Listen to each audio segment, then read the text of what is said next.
اہم خبر آپ کو آگاہ کرتے چلیں شاہپور سے، جہاں ڈی آئی جی جیل خانہ جات سرگودا ریجن سعید اللہ گودل نے ڈسٹرکٹ جیل شاہپور کا دورہ کیا، دی جانے والی تمام سہولیات کا تفصیلی جائزہ بھی لیا۔ مزید جانتے ہیں غلام عباس نیئر کی اس رپورٹ میں۔ Deputy inspector general of prisons Sargodha region Saeed Ullah Gondal نے ڈسٹرکٹ جیل شاہپور کا دورہ کیا۔ انہوں نے اسیران کی کچن کا تفصیلی معائنہ کیا اور خوراک کے معیار، صفائی ستھرائی اور انتظامات کا جائزہ لیا۔ بعد ازاں جیل اسپتال کا دورہ کرتے ہوئے طبی سہولیات، ادویات کی دستیابی اور مریض اسیران کو فراہم کی جانے والی سہولیات کا معائنہ بھی کیا۔ ڈی آئی جی نے جیل کے باغیچے کا بھی دورہ کیا اور وہاں جاری شجرکاری، صفائی کے اقدامات کو سراہا۔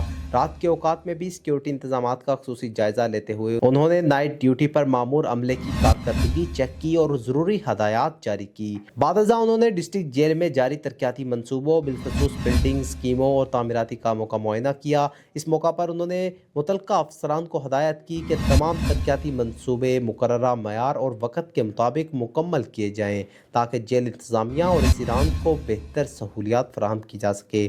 مزید انہوں نے جوینائل وارڈ کا دورہ کیا، جہاں بچوں کے لیے جاری تعلیمی کلاسز اور پیشہ ورانہ کورسز کا بھی جائزہ لیا۔ انہوں نے بچوں کی تعلیم و تربیت کے اقدامات کو سراہتے ہوئے مزید بہتری کے لیے ضروری ہدایات بھی جاری کی۔ Ghulam Abbas near, big news Shahpur.